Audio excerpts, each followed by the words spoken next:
You ask Tiger to solve. This deals with linear equations with one unknown. The final result is x equals 35. Let's solve it step by step. Group all constants on the right side of the equation. Add 8 to both sides. Simplify the arithmetic.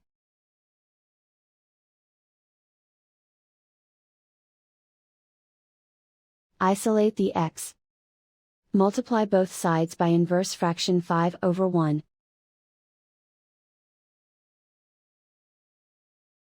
Group like terms. Multiply the coefficients. Simplify the fraction. Simplify the arithmetic. And so the final result is x equals 35.